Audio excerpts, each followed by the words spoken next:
There you go. Yeah. Tweets. Well, yeah. Episode 205, 204, 205, 204. I think is it 205? It's one of them. 205. Episode 205. We are absolutely just all over it today, boys. Yeah, super organized. This is only the top quality podcasts that you get through your ears with us. Adam, Craig, how are you? How's everything going? I know you were just talking about the bank imploding being a problem, but other than that, how's life? Continues, doesn't it? No, it's good. Yeah, there's lots of weird. It's been a weird week and all, isn't it? I really love Match of the Day yesterday. It was a great watch. Yeah, no, actually, I went and I've got a sort of a sad taste in music, so I went and saw John Mayer live last night as well, which was fun. So that's my big outing of the year. And now I get to in March. Yeah, it's downhill for the rest of the year now. We'll see, especially if Silicon Valley Bank continues to take down the entire tech and financial market. But we'll see. Outside of that, at least we had an amazing win yesterday at Leeds. Oh wait. Yeah, not great. A game of what ifs, really, wasn't it? Craig, how about you? How was your week? Yeah, good. Yeah, so I keep on trucking. Yeah, it's the same old, isn't it? So, yeah, nothing too much to complain about. Otherwise, this will be a thoroughly different podcast. Yeah, it would. All right, so I guess we may as well just start with the game yesterday. This is one of those games, I'm sure you'll both agree, it feels like we're about to talk about a loss, doesn't it? It was a loss of 2 points in some ways, wasn't it? Yeah, I've got such mixed feelings about this because I personally felt really annoyed and aggrieved about that result, especially coming off the back of that mullering of West Ham. And it's honestly, I think this is probably one of the only times where we might have some level of camaraderie with Liverpool fans. After they're able to dismantle Man U and then turn around and get beaten by Bournemouth. Thankfully, our sort of sublime to the ridiculous wasn't that massive. But I tell you what, like Leeds are not in a good place right now. And it felt like we were the architects of our own downfall yesterday. And that is not the type of showing that you can put on. And I think you said something similar, Josh, on Twitter or WhatsApp. This is not the type of game that you can have in you every other game if you want to compete at higher levels and start to attack and go into European competitions. Because if you have these ups and downs, now imagine adding an extra slate of European travel games to your schedule next year, and suddenly you start to see the realization of how Europe can. Is it too big for a club? Can it be a curse rather than a blessing? So it's lots of question marks get raised around this performance, I think, is the main takeaway for me. Yeah, I think architects of our own downfall. So basically the motto coming into this was I just concerned about, I guess, the level of mistakes or sort of decision making yesterday as well. I think, like you said, if we're looking up the table rather than down, these are the games you need to go in and win, especially with how bad Leeds were to an extent. But we weren't able to take advantage of that and also just made some errors along the way as well, which means we're talking about 2 points dropped, unfortunately.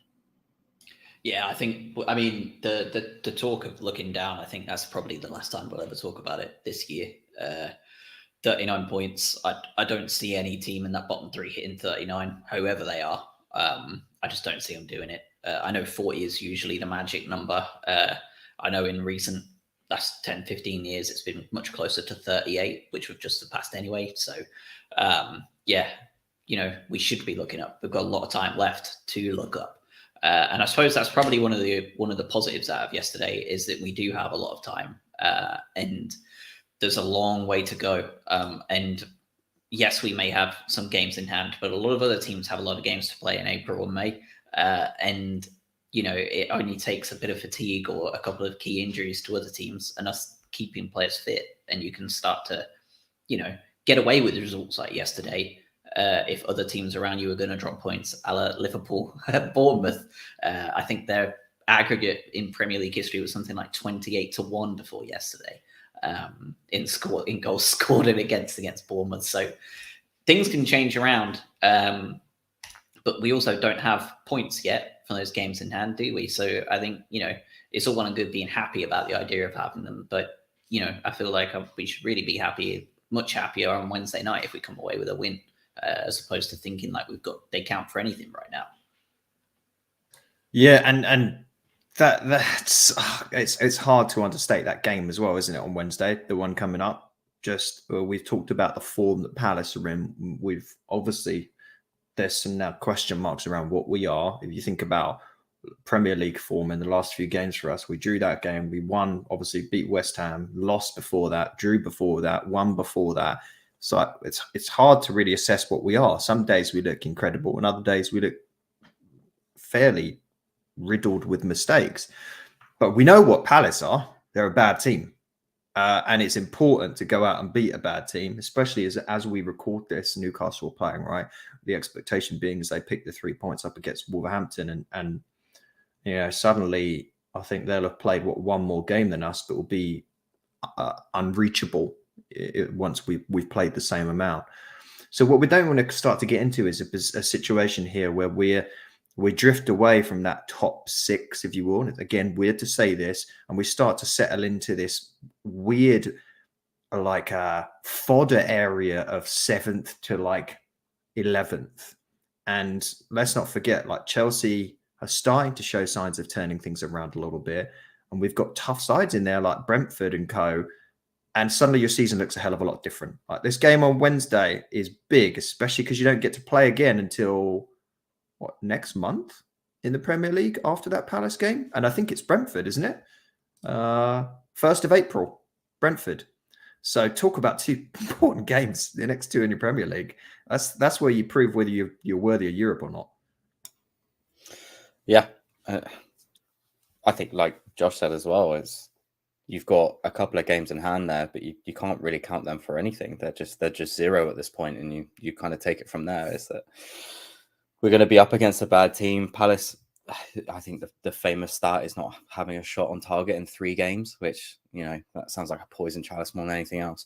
But we have to, and when I say we're looking down, I don't necessarily mean the relegation zone anymore. I think, when I'm thinking down is that you get into that fodder area, quote unquote, where you're sort of in this wilderness or no man's land where you're really not fighting for anything, by looking up and having those ambitions. And I think De Zerbi and the team have come out and reinstated those ambitions and re-emphasized that that's where we want to be.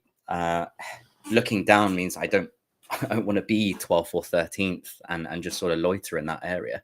I feel like this team is capable of making a challenge, and whether that is aiming for 7th or possibly even 6th, then fantastic. But if we're going to sit here and talk about that, or even have a pipe dream of that, is that yesterday's game needs to go our way, and we need to win that. And I think that's the change in mentality, I guess, is that we're not in those relegation battles anymore, and I think we need to have loftier ambitions in games like yesterday and like Wednesday, where we do need to pick up 3 points to continue that charge. Yeah, our next 3 are all at home as well. Albeit, of course, there's an FA Cup fixture out of those 3, but nonetheless, that's just as important as the league now, right? If you wanted to keep that momentum, a loss to Grimsby at home would be a hell of a morale killer, I feel like, wouldn't it? It would not be great. But on the balance of I remember someone saying that I was very pessimistic in one of those iPod reviews. So let's be optimistic. We are not the only team doing what we did yesterday. Liverpool yesterday got beat by Bournemouth. Brentford went to pathetic Everton and got beat yesterday as well. The teams all around us, basically. Chelsea won 3-1, but Leicester are a whole trouble in amongst themselves. I don't think they realise they're one of the absolute definition of sleepwalking towards the relegation zone. It feels like they don't quite realise how much trouble they're in. And then Fulham got absolutely dicked today, and they've looked poor since I watched them play us. Like, they've not looked good since that game. And obviously they got that win there, but since then, a draw at home to Wolves, losing to Brentford in what was a really important clash, and then getting battered by Arsenal. There were a lot of games teams around us that have thrown away games that they would also probably be sat on podcasts like this one, thinking, if we want to be, going for Europe as Brentford and running this money ball operation and doing what we're doing, and Benham and co want to be going where they want to go, we need to be beating teams like Everton. And we're all kind of now sat in the same position because all of us have had a shit week. So I suppose at least all of us have been quite poor. But it really does have to turn around when we play Palace on Wednesday, because that's a big one. Grimsby after that, and then, as you say, Brentford after that. And then it coincides with, straight after that, you got 3 away games, Bournemouth, Tottenham, and then punctuated by Chelsea at Stamford Bridge as our final of those 6. Could be massive. Yeah, it's this league. I know it's been talked to death, but there's 2 good teams in this league this year, and everyone else doesn't know what they are. And I mean, the fact is that the 3rd place team in the league got smashed 7-0 last time we recorded this podcast. During that recording, and then the team that did that 7-0, as we just mentioned, went and lost to was fairly objectively one of the worst teams in the league the next week. Look at Spurs. What on earth is Spurs? Like, you saw what they did in Europe the other day. They basically just sort of turned up and thought, what did they do? Should we bother? So they didn't do anything. Then they turn around and pull out a decent win yesterday. Newcastle's form is horrendous, with the caveat that we don't know what they're doing against Wolves right now. And then you're at us. No one is capable of putting together a string of consistent results in this league this year, unless your club is named Arsenal or Manchester City. It's a weird time. But I think the biggest thing for me is you almost have to be the exception to that rule that's been created, right? If you want to go way above and beyond what you're potentially able to do in any normal season, those Leicester-style seasons that are complete black swan events only happen if you do what is unthinkable while other clubs underperform. Now, what we've got is other clubs underperforming and aren't consistent. The Liverpools, the Spurs, the Chelseas of the world. That's why we then need to go and pick up points, because then we're capable of doing something that's utterly unbelievable. And we start getting stuck in dropping points at Fulham and Leeds. And you think back at the end of that season, you go, what could have been? Because all these clubs did just dithering performances, and we could have been a 4th place team. Instead, end of it, we get to, we're thrilled. We came 8th, best ever, whatever it is. I know that's still monumental, but I really don't want to get into a what could have been situation. And I'm hopeful De Zerbi's able to get a bit of more of a stranglehold around this team, so they don't sort of capitulate in the same way it felt like we did. We're at 6s and 7s just against Leeds, weren't we? And let's talk about stranglehold as well, which some kind of praise has to be heaped upon Avi Gracia, because he has a shit record against us. But since he's came in to Ellen Road, he has not lost at home. Both his home games have been successful. He won 1 and drew against us. And some Leeds fans will probably argue that they probably could have nicked it at the end when they really piled on the pressure. I think on the balance of play, we really deserve to have been about 3 up before they even scored. But the fact is that they're becoming a much more impressive home side. Not easy to play against. They pressed us really well yesterday. They were a problem, and we struggled. It felt very much like the Stoke game. I think, Craig, you said that in the chat, didn't you? Yeah, it felt that way. I was impressed with how they sort of lined up, and it obviously completely went against what the Ellen Road crowd want in just waiting for us to go and waiting for the second pass, not the first pass. I thought it was very well regimented, and they stuck to a game plan that did work. I think we can probably get into that, but trying to filter us down the wings and then pressing us in that midfield area definitely worked. If I remember watching just 4 attackers just standing, sort of 2/3 up the pitch and just standing there and waiting for us to move. So it was this weird sort of Wild West shootout. But yeah, to be fair, it was a very good game plan. I think they did stifle us a little bit, and that's where we sort of fell down. You had individual mistakes, you had shaky performances, but you have to put some of that praise onto what Leeds did in their game plan to stop us, because it worked. Yeah, I think old Richie Mills said there was about 3 good performances in the entire team and the rest were not great. And I think he pretty much smashed it. The starting lineup, basically the same lineup as West Ham, except Lamptey out, Veltman in injury, of course, by necessity. The Leeds side kind of rocked up as a 4-2-3-1 as well. And as you say, they were not happy, were they? The Leeds fans, pretty much from about 20 minutes in, it felt like they were booing if they didn't have the ball or they didn't press hard enough. But it took about half an hour for us to break them down in the end. And the player that we were all singing his praises just beforehand inevitably then scored because he was obviously excellent all the way through the game yesterday. Alexis McAllister gets on the score sheet as a central attacking midfielder. Let's talk about the goal. First of all, Mitoma, aerial presence. Secondly, the superb gross turn again. And then Alexis McAllister, the fox in the box. All of the things you expect to hear when you know that we're scoring a goal. The Karu Mitoma aerial supremacy and the McAllister fox in the box finish. It felt like we could probably just comfortably take control of this, didn't it? Yeah, go on, Craig. I knew Alexis was going to score, though, because immediately before he scored in the chat, I was like, God, Alexis is playing badly and he can't hit a barn door.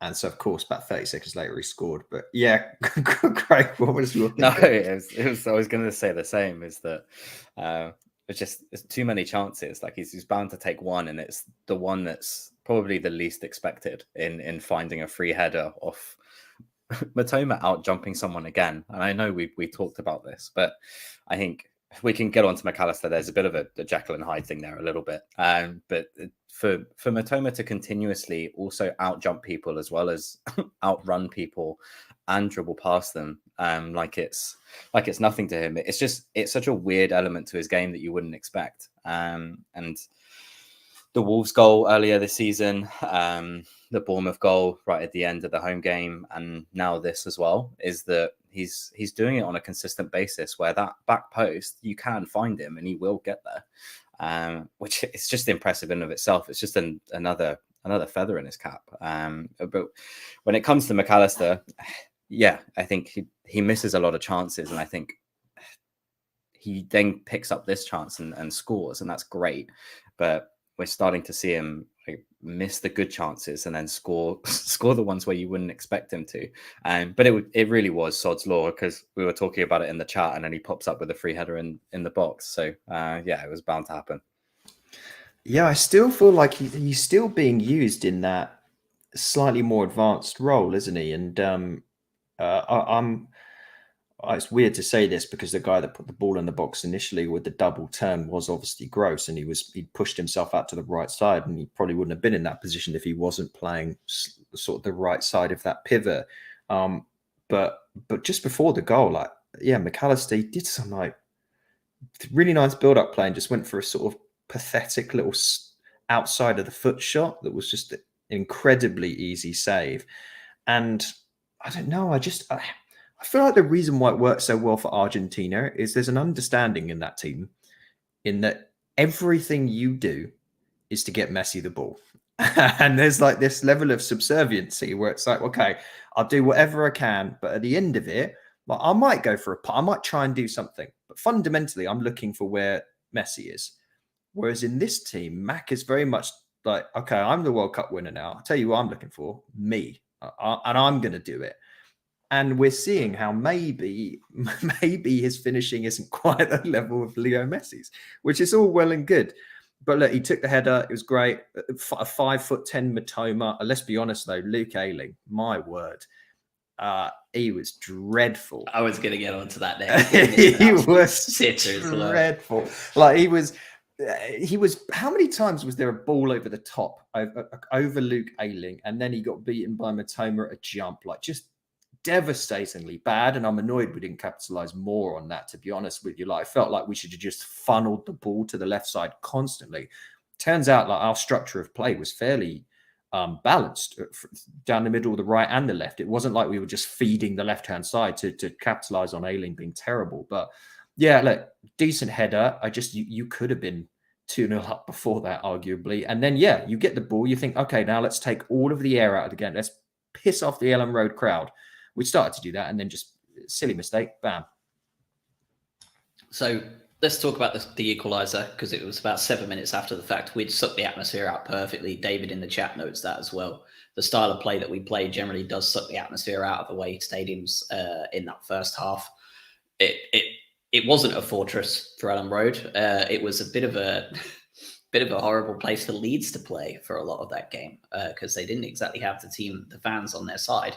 But let's talk equaliser. Something from nothing, as is the usual. When Albion are on top away from home with a performance like this, where they should be 3 up and then only 1. We all know it's coming. It's football. This is how it works. Patrick Bamford lashes a shot. Takes a massive deflection off of Webster, leaping into the way, Shane Duffy-esque. Loops over top of Steele, and quite possibly like the most inch perfect shot to be able to clip the bottom of the bar instead of hitting the bar and then going into the back of the net for the goal. Unbelievable. Like he couldn't do that again if he tried. 100 times out of 100, he's not scoring that again. Key question for you, Craig. Does Sanchez save that? I don't know. I don't think so. I've seen a few bits on social media and bits saying, how Sanchez could have done better with certain aspects. Such a dirty question that is. Yeah, it is. Yeah. I'm here to ask the real questions, Alan. I don't think so. I don't think we could have really done too much with that, or whatever keeper's in goal. That's a deflection and hit the underside of the bar and gone in. I think it's going to have to be a world-class save if that's going to even stay out. I don't put any of that on the goalkeeper themselves. I'm more looking at Veltman and the hospital pass that led to the chance, where we shouldn't be in that situation in the first place. I think you're taking all of the sting out of the game, running the show, having and keeping the ball, and you just put yourself in danger when there was really no need to.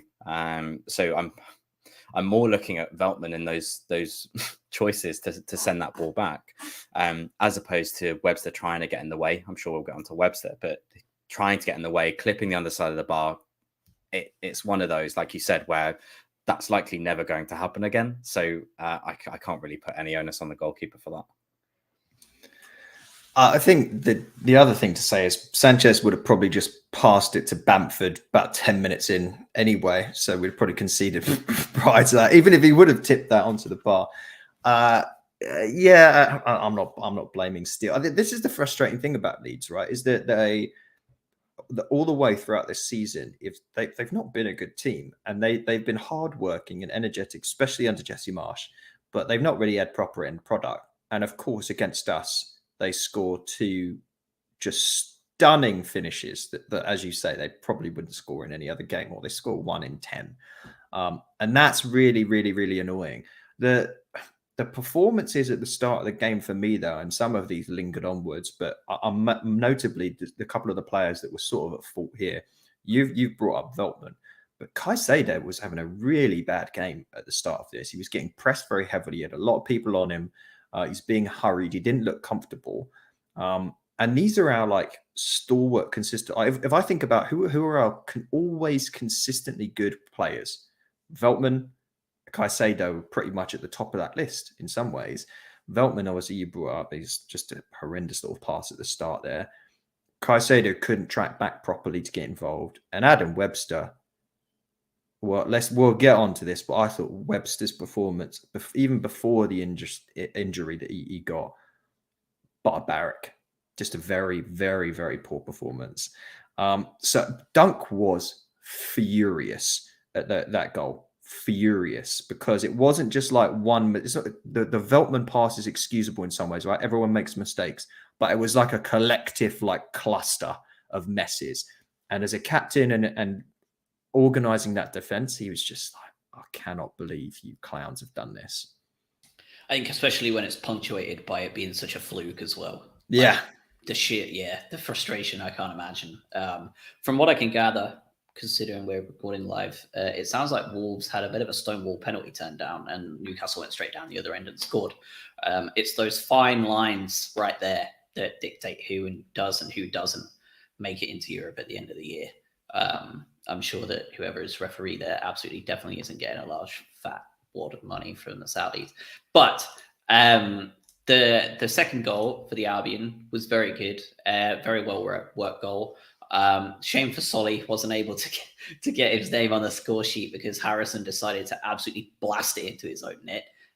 Hero and villain in the space of about 8 minutes, wasn't he? Not sure what he was thinking there. I am the most right-footed player of all time, but Harrison has just took the crown for the most left-footed because he had no reason to try and clear that ball, did he, with his left foot? And he chose to anyway.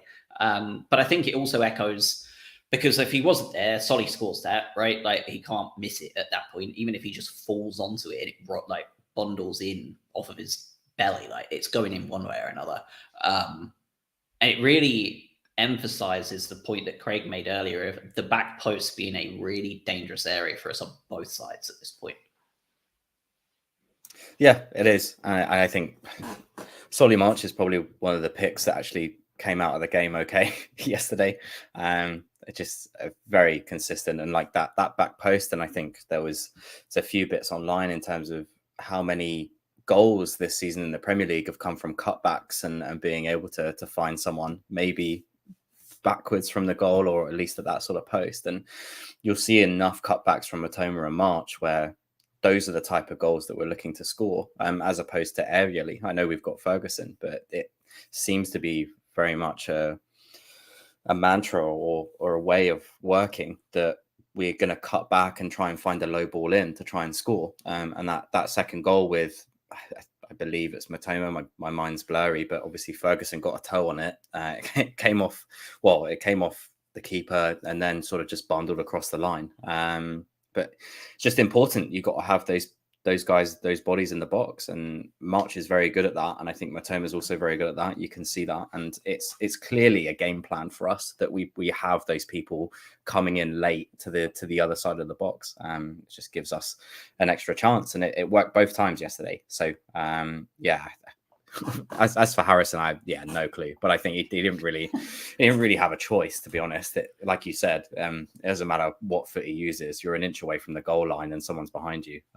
You try and do anything, but he literally chose the worst choice, and it was very funny. Credit where it's due as well. Alexis in that role shrugged off 2 to 3 challenges to get the pass out to Matoma on the left hand side, who fed the ball in. And that is where he's good, right? When he does get a little bit of time on the ball and he can move forward, he is great at holding on and picking out a good pass. Just the shooting at the end of it is the questionable. But when you're putting on a plate for Matoma to then feed in, great. And your point about cross is absolutely right? I mean, I think yesterday we put in 16 crosses to Leeds' 4. Clearly like a focus of what we're trying to do. Get the ball in there. And I don't know if you've noticed as well, like the sheer volume of bodies that we tend to throw into the box nowadays compared to the Potter days, it's not even close. How often do you remember it was Mopé just swanning around a little bit and we'd always be like, why did we even cross it? What are we doing? And now you cross it like there's bodies, there's people in there. And this is what happens, right? Someone, it might be your player, it might be the opposition player, could put the ball in the net. I'll tell you what was incredibly weird about this, talking about left foot and right foot. So he decent finish from Harrison, just smashing it left foot into the goal. But then when he scores, not that long afterwards, it's like an incredible right foot shot. What is he doing? I don't get it. Baffling, isn't it? I just don't. It was such an odd decision to make. Very, very odd. I'd like to go back and have a look at what other goals have been, how frequent the goals are back post tap-ins at this point, because I was just thinking back to West Ham and you got penalty, moment of magic from Welbeck, and then 2 goals in the back post with Veltman and Matoma. And I'd like to go back if I had the time and have a look now, just out of interest. But I know that you got March at Palace as well. So yeah. there's a number. I think it's probably worth looking. But I mean, we are. Forgot what I was going to say. It's gone. It's gone away. It's gone away. So we'll just move on to the next bit. My fault. It is. It absolutely is. You absolutely sorry. There. Mental breakdown like Harrison. Yeah. Yeah, I'll remember it when it in about 2 hours when I've got no one to talk to. Danny Welbeck comes on 68 minutes in for Evan Ferguson. We are leading at this point 2-1, and Danny Welbeck proceeds to not do his best with 2 golden opportunities prior to the equaliser. Danny Welbeck, lovely bloke by all means. We've had this conversation for a long time as to whether he's good enough, and I think pre-World Cup we were all finally on board together that he absolutely was not up to it. It seems that the wider Albion community is catching on in March 2023. It was not great, was it, yesterday? I'm not going to lay it solely on his shoulders because there were poor performances all over the pitch, but you have to look at those chances and think that's a massive, massive miss. Okay, I will say one thing though. He did a hell of a job to get through to even get the shot for one of those chances. He basically dummied away from 2 players to get through to that position, and then wasn't good. Well, how many times have we said about Danny Welbeck? He scores goals where you're like, you shouldn't probably score that, and when he's got an easy opportunity, it's like, how are you going to screw this up, Danny? I imagine he's a fairly incredible resource for a young striker like Evan Ferguson. Not Evan Ferguson's best game in the world yesterday, was it? He was I don't remember a ton of opportunities that the guy got, like shades of history, really, where it felt like we were starving the number 9 of service. But again, I think it goes back to that style of play that we've just been talking about. It's all about how do we get it to Solly, how do we get it to Matoma, and then feed the ball in on the ground somewhere. And meanwhile, you've got this 6'2" brick shit house striker up front in Evan Ferguson. It's like, well, we're going to try and get it on his head. No, aim for 5'10" Matoma at the back post. We'll be fine. That's actually, I'm going to cut you off because I'm going to get what I wanted to say. The idea that we haven't elevated or evolved our play has been something you continue to hear on social media from a lot of more Albion fans than I would expect. Feels like they either just don't watch them or are just in denial or still majorly upset with the Potter loss. But the example you gave there about the amount of bodies in the box is where I was going to talk about. If you go back to our De Zerbi episode, one of the big things we talked about was how obnoxiously he floods the box with his Sassuolo and his Shakhtar side, to the point that he can have up to 8 players in the box in open play. And we're starting to see that to that extent already. And as you said, there were thousands of occasions over the last 3 years, like quite probably legitimately thousands of occasions where we made an attacking movement and there was 1 player in the box. And towards the end of Potter's tenure, there wasn't even 1 because Mopé was playing as a glorified camp, right? Like at times. So if you want to see those like real tangible like changes that you're seeing De Zerbi make, because a lot of people are still like not wanting to see them or just not able to see them because they're not looking at the game in that way or whatever. Like, look at it. Next time you see that, or go back and watch those highlights. Look how many people are in the box. And go back a year ago, even when we were playing phenomenally under Potter, and you will not see that same volume of sheer bodies in the box. And it is instrumental in making a difference in a lot of those goals we're scoring, isn't it? Especially with the evolution of the wingers as well, and it goes hand in hand with what De Zerbi sort of pushed through, is that your wingers are so much more important, and it goes hand in hand with what we're saying. In order to have the amount of players in that box, you need to have 2 very good wingers that are going to put in decent crosses and decent balls and get to the byline.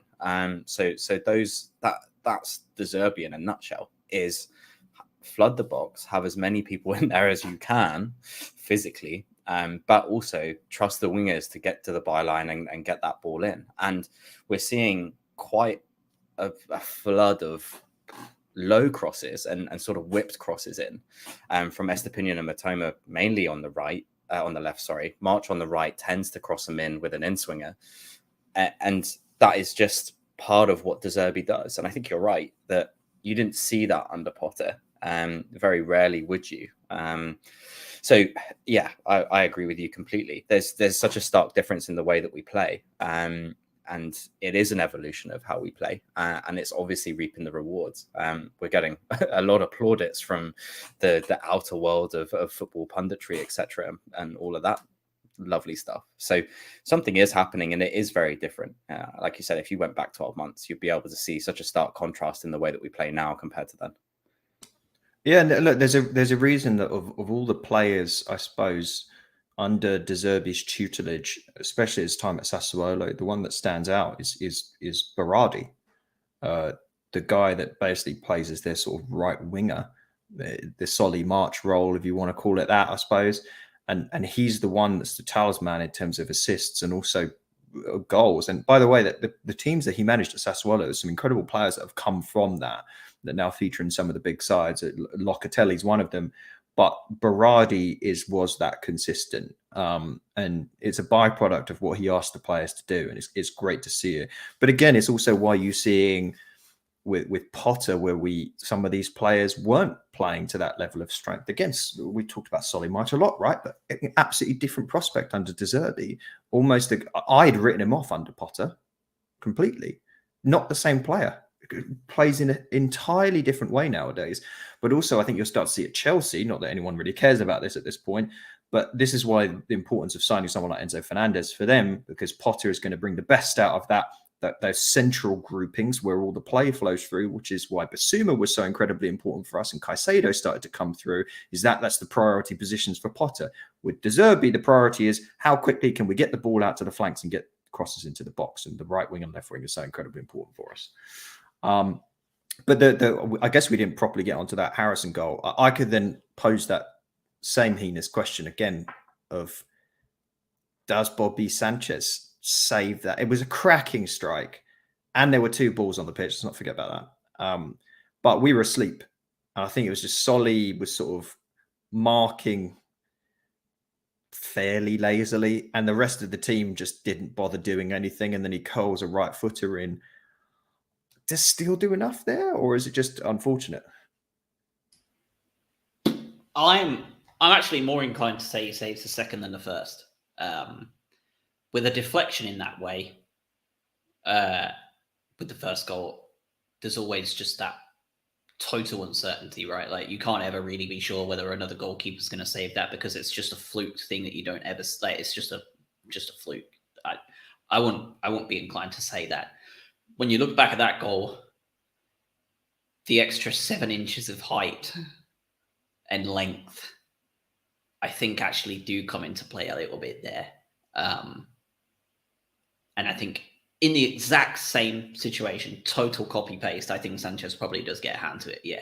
My worry is that he then palms it out straight to the middle of the goal for a tap in anyway. But with current form, that is something that I've been very encouraged by when Steele makes his saves. He has a really good, strong hand of getting them out of the danger zone when he does make those saves. He's been lucky enough not to have to make a bunch of them, but when he does, whether it's the cup games or in his current run, like he is very good at getting the ball out of the danger zone with his saves. Sanchez has not got that yet. I'm not sure why that is, but he's had that problem from the outset and he's never been great at it. Matty Ryan was exactly the same. Superb shot stopper. He just ended up having to save 3 times as many shots as he should because he kept giving them back. And yeah, Mikey in the chat says that someone of Danny Welbeck's experience, because we're going to go back just a little bit, really should be putting those away, the chance he had, or at least hitting on target, just anything.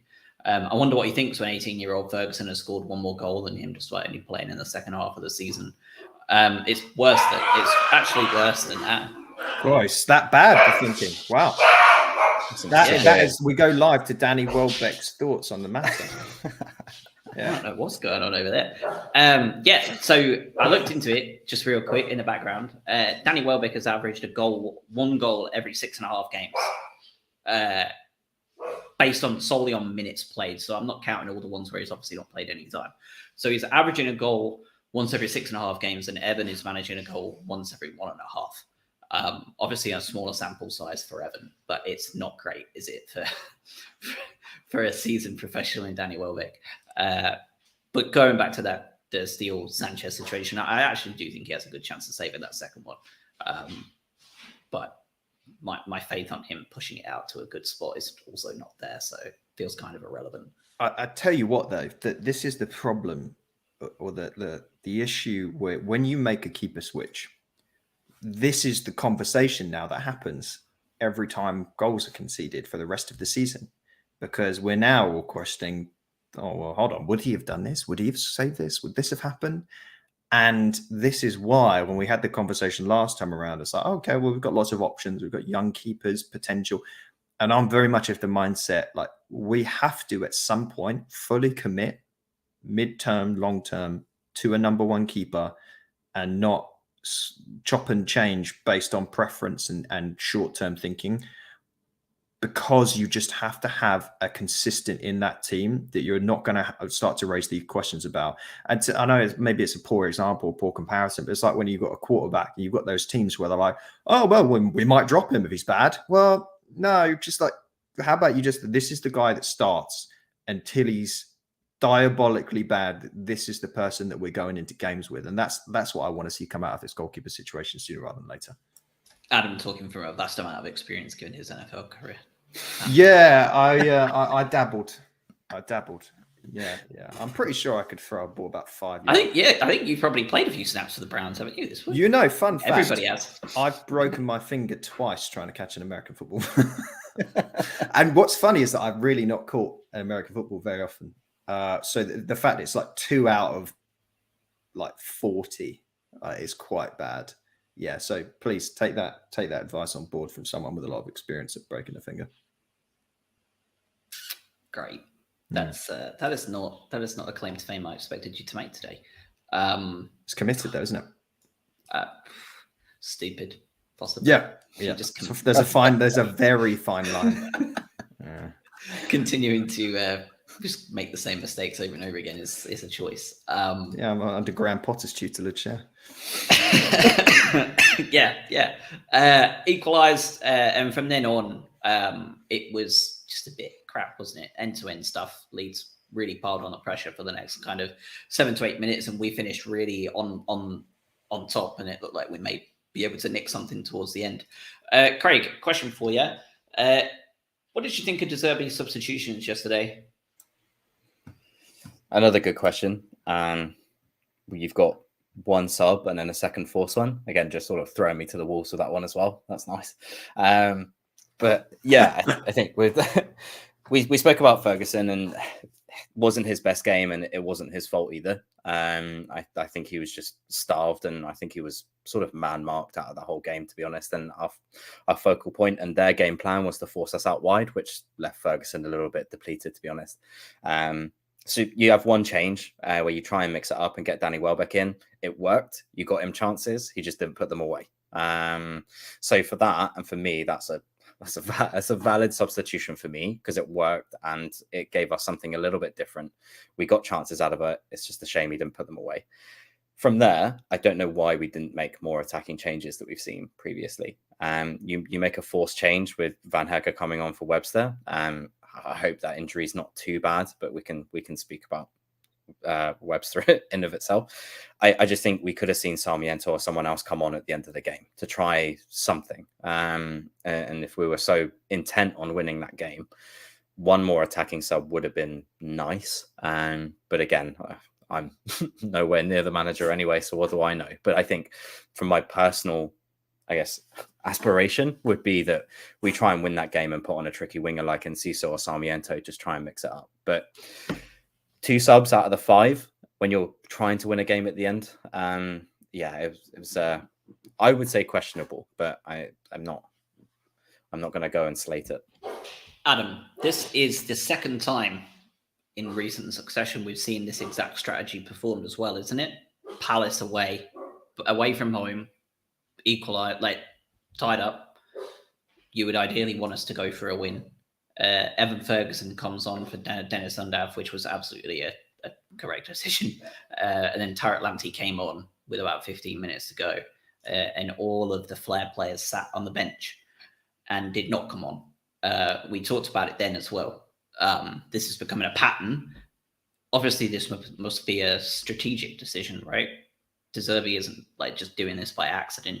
Is this an away mentality of a point away and win at home mentality? Is what he's aiming for as a bare minimum? It's tough though, isn't it? Because then he was also beating the shit out of Bottles at the same time. So I'm not sure. I'm glad this question was asked because I wanted to bring it up as well. And I think this is a case of what he'd seen from the game up until that point, and combined with the maturity of the subs bench that he has at his disposal. Bringing on Danny Welbeck for Evan Ferguson is a situation where you're bringing in a guy who knows how to insert himself into a game and possibly miss a very easy chance, but he can insert himself into a game and you don't break down your structure.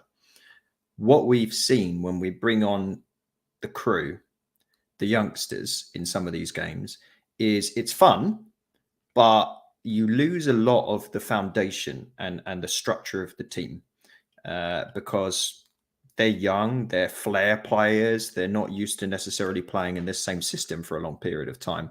You get the chaos. There's lots of upside there, but there's also more downside because you're more liable to the counter too. Leeds countered a lot yesterday. I think they did about 8 separate individual counters from a stat standpoint. I think he's seen us lose the lead twice in that game. Coming to the end of it, if he'd have pushed on all these young players, I think he could have seen us realistically lose that 3-2. And I also don't mind it too much because towards the end of the game, I felt like we could have snatched it. We had a few decent chances at the end there, even with the players that we had on the pitch, whereby we could have got that last second goal. So yeah, I think it's the fact that he doesn't necessarily feel confident enough in the maturity of the players he has on the bench to come into a game that is on a knife edge with 10 minutes to go and remain consistent. I don't know, maybe I'm wrong. I probably am. No, that's fair. No, I mean, I don't disagree with any of that. That's probably the sensible answer and probably where my line of thinking was as well. He just doesn't want to put that on those players away from home. And he has to have faith in the players he's got out there to be able to get the result. And arguably speaking, he had plenty of players out there that should have been capable of getting the result yesterday. They just didn't. Yeah. So let's talk players. We can touch on Adam Webster if you want. We talked about players that have just exploded under De Zerbi. Mitoma was nothing but bench fodder for Potter. He's now one of the best wingers in the league. Solly March played in about just every position possible on the pitch and really shone at none of them. It was a classic jack of all trades, master of none. He's suddenly become a very, very influential player on that right wing. Alexis McAllister has since won a World Cup, so he's now playing wherever he deigns himself fit to play. But on the other end of things, you've seen a couple of players fall from grace, Sanchez being obviously a big one. And Adam Webster, I would argue, is also another one. Injury ravaged as it is, which has really been his entire career. He's definitely had a lot more time out than most of our centre halves. Not a good performance yesterday, was it? He's great when we're 3-0 up against West Ham, but when we are in a tough game, he is not the type of centre half that is flourishing under the De Zerbi ball, is he? I mean, yeah, I've not got good things to say about Adam Webster at the moment. When you're saying like we've had lots of players explode onto the scene, he's just exploded, unfortunately, and seems to have forgotten how to play football. It felt like every time he touched the ball, I was panicked, and I don't like that feeling, especially in the way in which we have to play under De Zerbi. You need confident, calm under pressure, get the ball out to the right player very quickly, and he just seemed not at the races there. I just don't know what it is, because we've heard a sort of a string of is it excuses? I don't know. I don't know what it is, but it was like, yeah, he's been injured. And then, oh no, he was sick and he's like, he had a stomach virus in a game a few weeks back. And then, okay, well, he didn't need to do a lot. This is a guy who's 28 years old. He's played against Lewis Dunk for a number of years at this point. It's not like he's necessarily being asked to do a drastically different thing in some ways to what he's had to do in the past. It's a slightly different build-up play.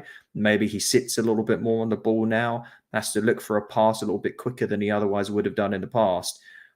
But it's not happening. And I tell you what, you never like to see anyone get injured. Of course you do not. I was relieved when Van Hecker came on. Really, really. I was like, and that's saying something, right? Because Van Hecker hasn't looked amazing when he's played either. I was like, oh God, thankfully that hopefully can shore things up. And now I'm just waiting personally for give me Levi Colwill. Let's get the rental back in there, because I'm not confident in starting Adam Webster until he's proven he's got over whatever this is. And maybe he needs his confidence back. I don't know. I just hope it doesn't go the way of a Shane Duffy, where it's like has he just reached his point where it's like he's going to be slowly drifted out of the club? Because we had lots of rumours, didn't we, in the summer? De Zerbi wanted to bring in an ex-Shakhtar defender to come in and play along. We know Dunk's going nowhere, and Dunk's been impeccable for quite a while recently. I thought he was arguably the best player on the pitch for us yesterday as well. Dunk's not going anywhere in the near term. So you've already tried to bring in Levi Colwill, and you wanted to sign him. You wanted to have an option to buy on him. You're giving game time to Van Hecker. You're being rumoured to get a Shakhtar defender. I don't think he's got the confidence of the manager, and I understand why. Yeah. There's not much more to add there. I think one of the main things that you saw from Adam Webster under Potter was the amount of progression and yards that he got in sort of bursting out of that central defensive role. We don't do that anymore. That's not something that we're looking at our centre backs to do and really drive through the middle of the park. So one of the key areas where we all love Adam Webster for what he can bring to the team, and it's that drive forward. We're not asking him to do that anymore, and you're taking quite a key element of what he's so very good at. So combine that with the confidence factor that you've already said, is that you're taking an element of his game where he is superb at, telling him not to do it, and also just maybe not having the confidence in himself or of the manager, and you're giving these sort of shaky performances. It is a shame, because we know what he's capable of, and we know he's a very good centre back. But I think everything surrounding this, and playing someone on loan, a 19-year-old loan from Chelsea instead of you, and then being rumoured with centre backs in the January window, and De Zerbi getting annoyed that we didn't get someone in. Those all add up to something. And it is, I hope it does resolve itself, but who knows? It's shades of, by the way, another formerly very, very well-respected, solid English central defender that's fallen out of favour, that also loved to go on jaunty runs up the pitch, who sometimes now plays at Old Trafford but is more often benched. Yeah, I mean, what's ironic in that, though, is that Dunk had an incredibly funny little run forward yesterday where he sort of tracked back a long way, made a tackle, and then just turned around and motored up the pitch. But you're right, that's not the norm. The central defenders need to create that space. They need to bring in the attackers, and then we create those quick passing like outlets. And you're right, we've taken away arguably Webster's most intriguing part of his game, and it's a bit of a shame. But we also 2 years ago we handed him a 5-year contract, so he's contracted until 2026, I think, so up until he's about 31. But hopefully this is a short-term thing, right, Josh? Because there was talk about England not that long ago with Adam Webster. Yeah, I mean, he's said this. He's been very vocal, hasn't he, since he dropped Sanchez, that this is not the end of Robert Sanchez's Brighton career. Far from it. He's convinced that it's not the end of his time with the Albion. I'm sure he feels the same way internally about Webster. I'm sure he hopes to make him what he wants to be, right?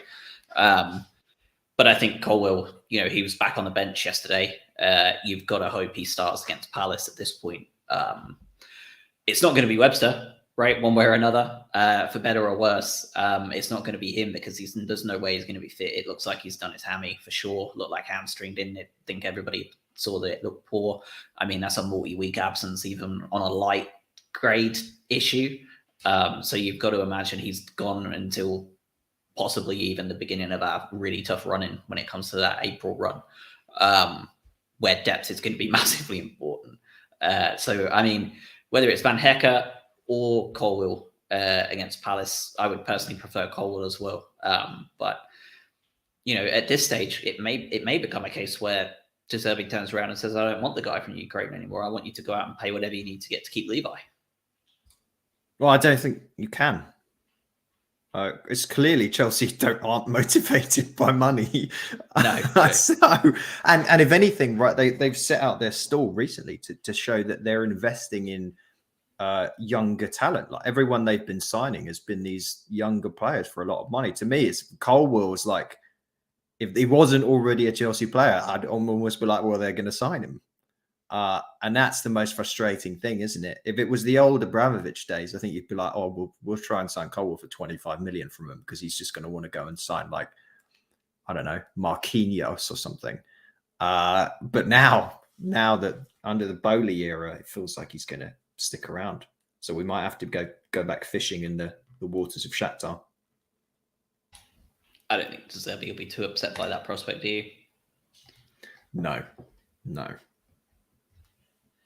All right, let's talk Palace. Let's talk man of the match. Who have we got? Who do you have as your man of the match yesterday?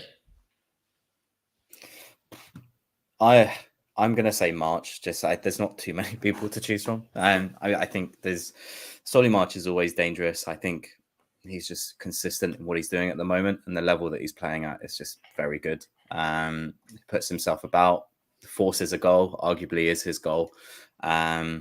There's a few crosses in from that right-hand side. He was always available to sort of take a cross-field ball. He's just really good at the moment. I think it's just underappreciated maybe to an extent. I know he's getting a lot of plaudits nowadays, but like you said, that sort of Berardi role that he's playing, he's a completely different player to what we saw 12 months ago, 24 months ago. And I think he done really well yesterday in giving us an outlet and trying to force things to make things happen. So I'm going to go with March. I think there's not too many to choose from, but it's solid for me.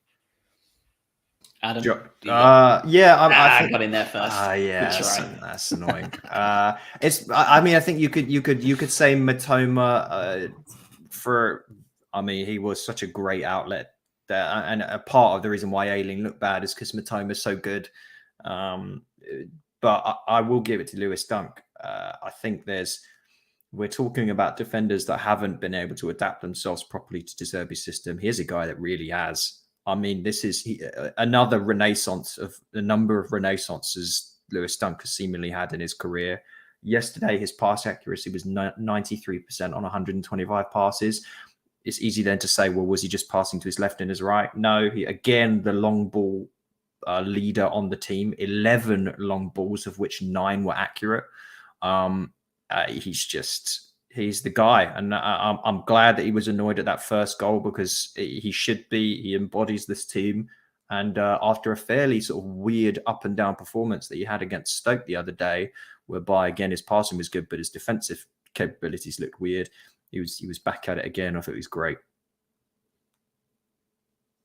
Well, we said that there weren't many good performances to talk about. I'm going to give it to a third person as well. Pascal Gross, for me, I think really stood out as well.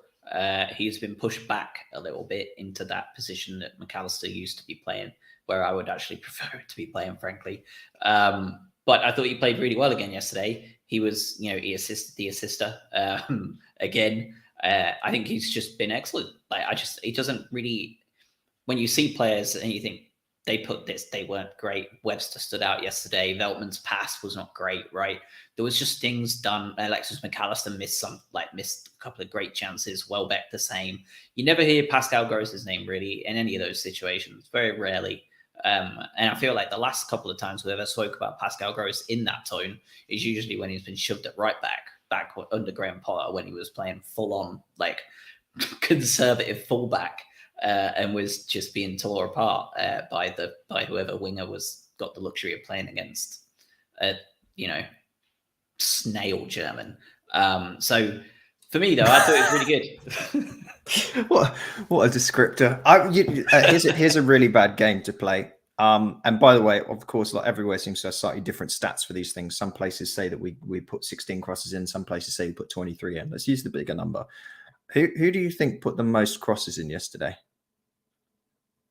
Based on everything that we just been saying. It's a bad quiz if no one answers, by the way. It's really it doesn't help the flow of them.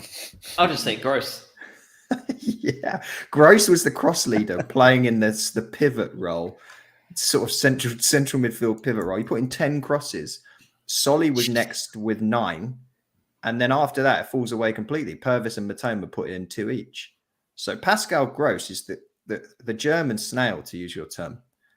Is the one that marauds forward from a central midfield position to put in 10 crosses, of which one of them was on Matoma's head that then boinged over to Alexis for his fabled header goal.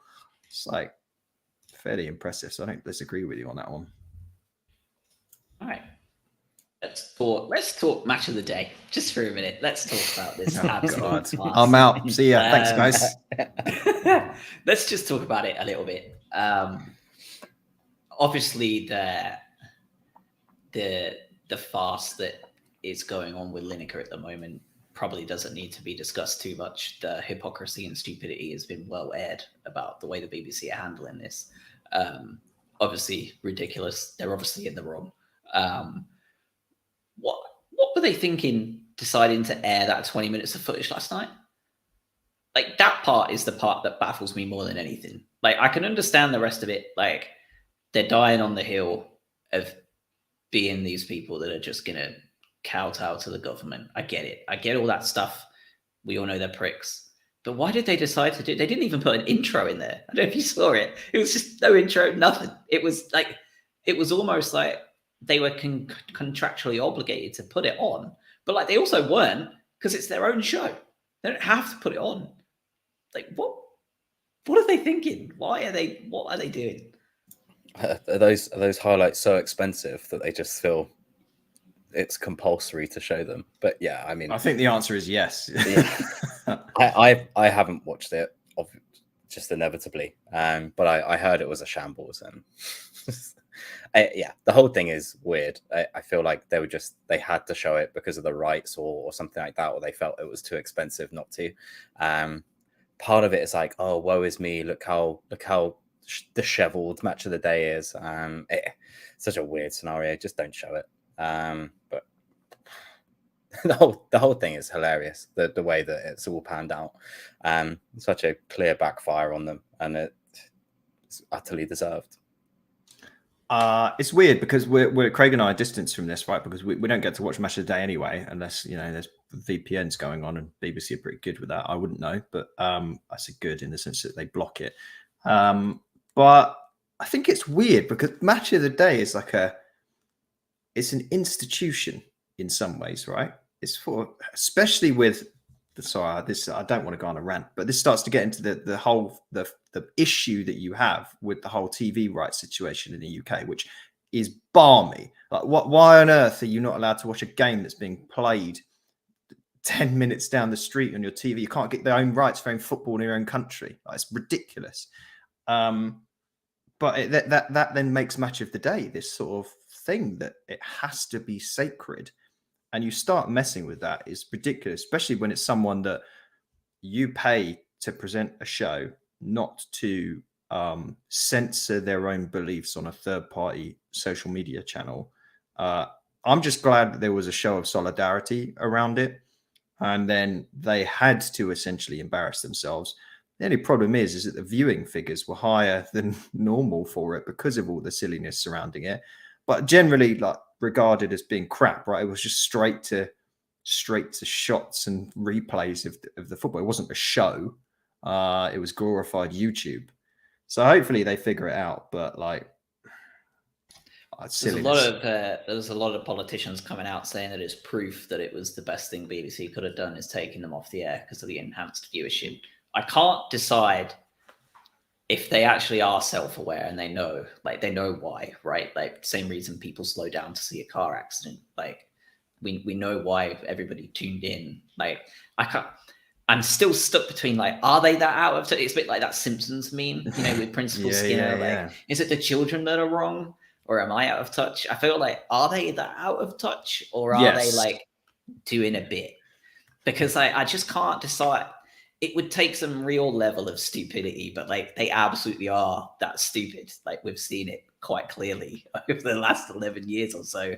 They are absolutely that stupid. So it was quite phenomenal for seeing people celebrate the 2.5 million figures when clearly the amount of people tuning in is just to see what kind of mess is going to be produced. And it was a mess, undoubtedly, wasn't it? Just shocking stuff. I haven't even watched it. I just saw a YouTube of it because I wanted to just take a look at how bad it was. But it was not. But I don't. Can you help me understand? Like, I still don't really understand the uproar. Like, I know I saw some of the things that he said. Right, he had an opinion, and he basically like, one could argue that he was critical of the government, right? And that's why we've got this wonderful thing of free speech. You can be critical of the government. It's great. Why was that then the next step taken that he would step away from? How does that impair his ability to talk about a game of which he played at a world-class level at for a number of years, in which he could do the match of the day show in his sleep? That's the disconnect I have. I think the idea is that he's supposed to be representing BBC, who are supposed to be impartial, which when it comes to British news, they've never been impartial. But he's not presenting fucking questions. Well, exactly. And I think that's where the problems come from everybody else, right? Like everyone else is asking the same question as you. And the answer comes down to the fact that he was critical of the government because there's a plethora of receipts being brought up online of other people, be it Sugar and all these other people coming out. And the stuff that Sugar said. Oh my God. And the BBC, and they've never done a thing about that. And the answer is that it's because he's never been critical of the government in charge, right? He's a conservative. We've had a conservative government for however many years now. That's why. That's pretty obviously why he's not getting told off, and likewise for all the other ones that they're bringing up receipts on. Mikey's saying the BBC have a policy that all staff must be impartial. The BBC don't want to criticise the government because it's them that fund them. Well, it's not. It's us that fund them, actually. The people, right. And unless I'm mistaken, Gary is also a British citizen, is he not? So can he not? It's all very bizarre. But I actually hope they don't figure it out. I hope they implode faster and harder than ever before. I hope it just continues. I hope Gary doesn't step down from his morals. I hope they all do the same thing, right? Ian Shearer and everyone else. And I hope they have no football content for weeks and months, and then they can see how good those viewing figures are. Well, mid-April. It gets tricky though, doesn't it? Not again. I know we're flogging a horse that's been dead for weeks here, but you start to get into a situation where, like, well, careful what you wish for, in the sense that, like, when does this fall deeper into privatization, and suddenly you create a separate monster, whereby all these people end up going elsewhere, and the rights are bought up elsewhere, and suddenly you're even more pay to play than you were before. It's a weird situation, and I just hope it gets resolved, and the people post the appropriate mea culpas that they don't mean, and we all move on. I think there is isn't there some kind of law or something where they've got to be able to air them? That's why it went to ITV for a bit, right, and not Sky, because Sky legally aren't even allowed. Like, there's just not a possibility for those highlights to be able to be moved off of terrestrial TV. No, I mean, but ITV's advertisement subsidized, isn't it? So it's not like that's the greatest. But you get what I mean? Yeah. I mean, who knows if that can just be changed when the right money changes past to the right people, right? Not great though, but it is quite funny. So we'll just have to see what happens next week, or midweek. I don't know if they'll have a midweek show because there's a few games.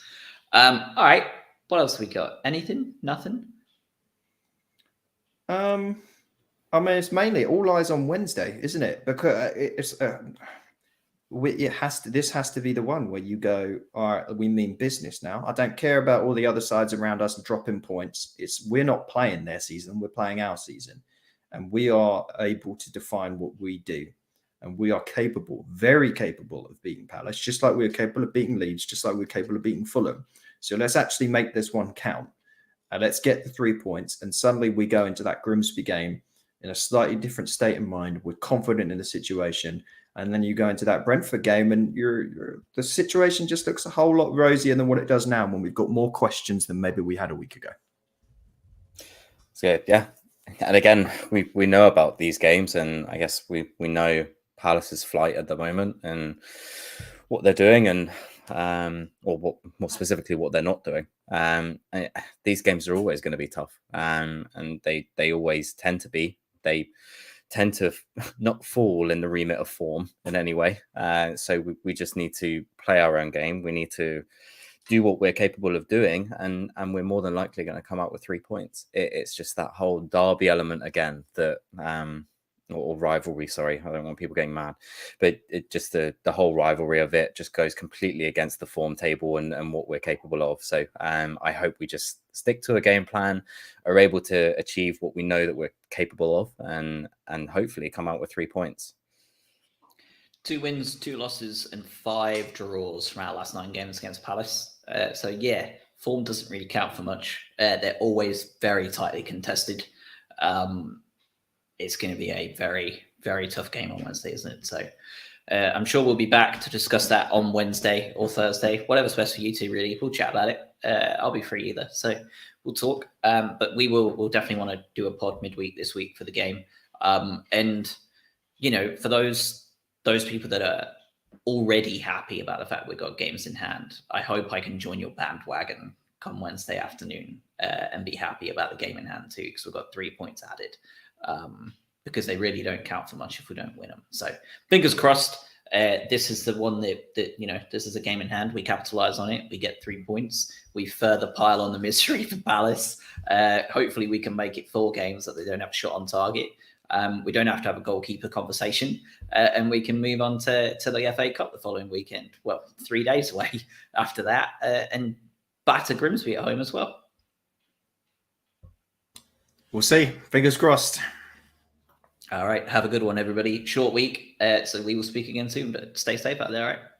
Thanks, everyone. Thank you.